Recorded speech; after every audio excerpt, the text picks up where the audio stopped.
मुंबई के मीरा रोड इलाके से एक सनसनीखेज घटना तब सामने आई जब पता लगा कि यहां पर 2 हिंदू गार्ड्स को चाकू से हमला किया गया। जुबैर अंसारी नाम के शख्स ने नया नगर इलाके में हिंदू गार्ड्स पर हमला किया, जिससे पहले आरोपी ने कथित तौर पर उनका नाम और धर्म पूछा, उसके बाद उनके ऊपर चाकू से हमला किया। इतना ही नहीं, उन्हें कलमा पढ़ने को भी कहा गया था। इससे इनकार करने के बाद उन दोनों गार्ड्स पर अटैक किया गया। हमले में राजकुमार मिश्रा गंभीर रूप से घायल हैं, जो गार्ड में से एक गार्ड हैं, जबकि सुब्रतो सेन जो कि दूसरे गार्ड हैं, उनको पीठ में हल्की चोट आई है। फिलहाल आरोपी को गिरफ्तार कर लिया गया है, लेकिन चौंकाने वाली बात यह है कि आरोपी के घर से जो बरामद हुआ है वो सबसे बड़ा सवाल है।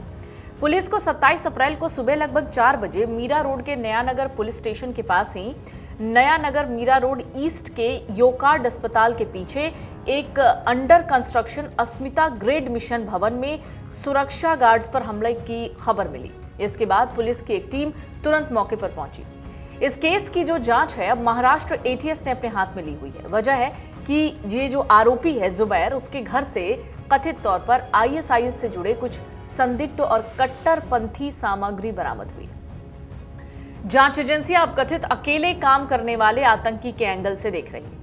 आरोपी की पहचान 31 साल के जुबैर अंसारी के रूप में हुई है। घटना के कुछ ही घंटों के बाद नया नगर पुलिस को एक सीसीटीवी फुटेज मिल जाती है, जिसके आधार पर इसकी गिरफ्तारी हो जाती है। बाद में आरोपी को ठाणे की अदालत में पेश किया गया, जहां से उसे 4 मई तक पुलिस हिरासत में भेज दिया गया है। पुलिस सूत्र कहते हैं यह हमला सोमवार की सुबह करीब 4 बजे मीरा रोड ईस्ट के नया नगर इलाके में वॉक हार्ट अस्पताल के पीछे ही अस्मिता ग्रैंड मेंशन के पास हुआ। उस समय वहां 2 सिक्योरिटी गार्ड राजकुमार मिश्रा और सुब्रतो रेमेश सेन ड्यूटी पर थे। कहा जा रहा है आरोपी पहले वहां आया, उसने मस्जिद का रास्ता पूछा। थोड़ी देर बाद वो फिर वापस लौटता है और वो उन्हीं गार्ड्स में से एक से उसका धर्म पूछता है। इसके बाद उसने अचानक चाकू से उस गार्ड पर हमला कर दिया। फिर वो सिक्योरिटी केबिन में गया, जहां दूसरा गार्ड मौके पर ही मौजूद था। वहां उसने गार्ड से कथित तौर पर कलमा पढ़ने को कहा। जब गार्ड ऐसा नहीं कर पाया तो उस पर भी हमला किया गया। दोनों गार्ड गंभीर रूप से घायल हो गए। ये बिल्कुल पहलगाम की घटना जैसी नजर आती है। फिलहाल जो गार्ड्स हैं उन्हें अस्पताल में भर्ती कराया गया है, उनकी हालत स्थिर है। जांच के दौरान जब पुलिस ने आरोपी के घर की तलाशी लेनी चाहिए और वहां पर तलाशी ली तो पता चला कि वहां पर कुछ नोट्स मिले। कथित तौर पर आईएसआईएस से जुड़े कुछ प्रमाण भी मिले हैं। एक नोट जो मिला है उसमें उसने खुद, यानी जो आरोपी है, उसने खुद को इस आतंकी संगठन से जोड़ने की इच्छा जताई थी। एटीएस के सूत्र कह रहे हैं कि आरोपी इस हमले को आईएसआईएस की विचारधारा से जोड़कर दिखाने की कोशिश कर रहा था। शुरुआती जो जांच है उसमें यह सामने आया है कि आरोपी ने दोनों गार्ड को जानबूझकर निशाना बनाया। पुलिस सूत्र कह रहे हैं जो जुबैर अंसारी है, यानी ये जो आरोपी है, वो साइंस ग्रेजुएट है और कई साल तक तो वो अमेरिका में रहा है, जहां उसका परिवार अभी भी रहता है। नौकरी नहीं मिलने की वजह से वो कुछ साल पहले ही भारत लौटा और मीरा रोड में अकेले रह रहा था। यहाँ वो ऑनलाइन केमिस्ट्री क्लासेस लेता था और नौकरी की तलाश में था। जांच में सामने ये भी आया है कि इस दौरान वो धीरे धीरे ऑनलाइन कट्टरपंथी विचारधारा की तरफ झुक गया। एजेंसियों को शक है कि वो सोशल मीडिया, वीडियो और मैसेजिंग ऐप्स के जरिए ऐसे कंटेंट से जुड़ा हुआ था जो प्रतिबंधित आतंकी संगठनों से जुड़ा होता है। मोबाइल इंटरनेट हिस्ट्री, इसको फिलहाल पुलिस खंगाल रही है। अब जांच एजेंसियां उसके मोबाइल इंटरनेट हिस्ट्री और संपर्कों को तलाश रही हैं, ताकि ये पता लगाया जा सके कि उसने ये सब अकेले किया या कोई और उसे गाइड कर रहा था। साथ ही ये भी देखा जा रहा है कि क्या सोशल मीडिया एल्गोरिथम और बंद ग्रुप्स ने उसकी सोच को और ज्यादा प्रभावित किया।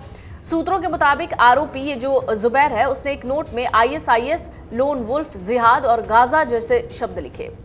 नोट में कुछ ऐसा भी लिखा गया जैसे lone wolves will pounce on you, मुशरिकीन विल सी रियल जिहाद इन बिलाद हिंद फ्रॉम नाउ। इसके अलावा कुछ असंगत बातें भी लिखी गई, जैसे people, family, wives, parents will leave you, may Allah guide them, Gaza will only be free by. हमले के पीछे जो सभी संभावित कारणों की जांच है वो चल रही है। एटीएस फिलहाल इस नोट की जांच कर रही है। ये जो नोट मिले हैं उसमें अजीब अजीब से शब्द लिखे हैं। जांच अधिकारियों के मुताबिक शुरुआती जांच में आरोपी जुबैर के संभावित मकसद को लेकर भी संदेह पैदा होने के बाद ये मामला एटीएस को सौंपा गया। एक सीनियर ऑफिशियल है, वो कहते हैं कि जांच के दौरान बरामद कुछ सामग्री और आरोपी की पिछली गतिविधियों ने गहन जांच की जरूरत पैदा कर दी। एटीएस अब सभी पहलुओं की जांच कर रही है। इस मामले की जांच से जुड़े एक अधिकारी का कहना है कि इस स्तर पे किसी भी संभावना से इनकार नहीं किया जा सकता कि हमले के पीछे सभी संभावित कारणों की हम जांच कर रहे हैं। एटीएस ये भी जांच कर रही है कि हमला पहले से प्री प्लान्ड था या अचानक हुए विवादों का परिणाम था। एजेंसियां आरोपी के digital footprint, mobile device, browsing history और कम्युनिकेशन रिकॉर्ड्स की जांच कर रही है ताकि ये पता लगाया जा सके कि वो किसी के संपर्क में था या उसने ये हमला पूरी तरीके से अकेले किया। अगर आप ये वीडियो YouTube पर देख रहे हैं तो हमारे चैनल को सब्सक्राइब कर बेल आइकन दबाएं और Facebook पर देख रहे हैं तो हमारे पेज को लाइक करें।